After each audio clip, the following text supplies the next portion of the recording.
তো গতকালকে একটা টকশোর ক্লিপ পাবলিশ হয়েছে যেখানে হলো জেলের খাবার দাবার বিষয়গুলো এসেছিল। তো সেখানে আমার প্রথমে যে বক্তব্যটা আমি স্পষ্ট করতে চাই, বাংলাদেশে আলেম সমাজের মধ্যে অনেক জায়গায় সুন্নি একদিকে চলে, কওমিরা একদিকে চলে এবং আলিয়া একদিকে চলে।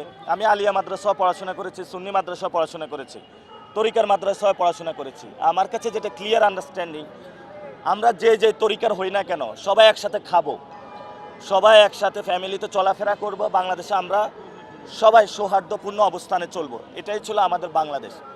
কিন্তু এই জায়গাটা বাংলাদেশে টেবু, অর্থাৎ নিষিদ্ধ। অর্থাৎ জামায়াত ইসলামী অথবা যদি কেউ সুন্নি করে তাহলে একটু সবাই দূরত্ব থাকে। আমি চাই সম্প্রীতির জায়গায় সবাইকে কমিয়ে এনে সুন্দরভাবে যেভাবে আমরা মসজিদে একই সাথে নামাজ পড়ি এভাবে জায়গাটা নিয়ে আসার জন্য। তো যেই কমেন্টটা এসেছে সেই কমেন্টটা ছিল আল্লামা জুনায়েদ আহমদ বাবুনগরী যখন জেলে গিয়েছিলেন তখন উনি অসুস্থ ছিলেন।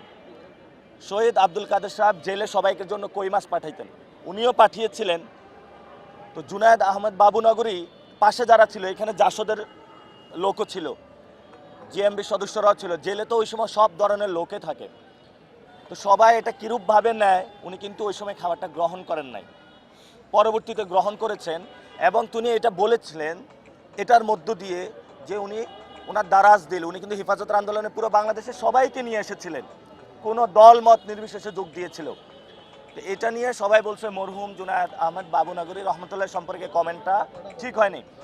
যদি আমার এটা নিয়ে সবাই ক্ষুব্ধ হয় তাহলে আমি দুঃখ প্রকাশ করছি, কিন্তু যেভাবে মিছিল মিটিং করা হচ্ছে, আমি ওনাদের সাথে কথা বলতে আসলাম, তারা সে আমার বক্তব্যটা নিল না। এটা একটা রাজনৈতিক ইন্ধন আছে। এবং আমাদের যে যুগ্ম মুখ্য সমন্বয়ক আজকে সানাউল্লাহকে ওনারা যেভাবে হলো ধাক্কাধাক্কি করেছে, আপনি কি পরিস্থিতি শিকার হয়েছিল? আমি এখানে আমার যে কথাটা এসেছিল রমজান শোতে, তো এটা নিয়ে যখন সবাই ক্ষুব্ধ হয়েছে, মনে কষ্ট পেয়েছে, তাহলে যারা মনে কষ্ট পাইছে আমি সবার কাছে সকালে একটা স্ট্যাটাস দিয়ে ক্লিয়ার করছি। তারপরে আমি আজকে সকালে মিডিয়াতে এটা নিয়ে দুঃখ প্রকাশ করেছি এবং ফেস দ্য পিপলও এটা নিয়ে দুঃখ প্রকাশ করেছি। তারপরেও যারা প্রোগ্রাম করেছে আমি সেখানেও এসেছি যে আমার যদি ভুল হয়ে থাকে, আপনারা কষ্ট পেয়ে থাকেন, তাহলে আমি দুঃখ প্রকাশ করব। তা আমি ওইখানে দাঁড়ানোর পরে তারা আমাকে পিছনে ধাক্কা দিয়ে সরিয়ে দিল, সানাউল্লাহ বাইকেও ধাক্কাধাক্কি করলো। তো আমি মনে করেছিলাম আয়শা যে ঠিক আছে একটা ভালো সমাধান হবে অথবা ওনার যে কথাগুলো আমি শুনবো। এখানে পরিস্থিতি ভিন্ন দেখতে পেলাম। পরিস্থিতি আমার মনে হয়েছে এটা পলিটিক্যাল বায়াসড।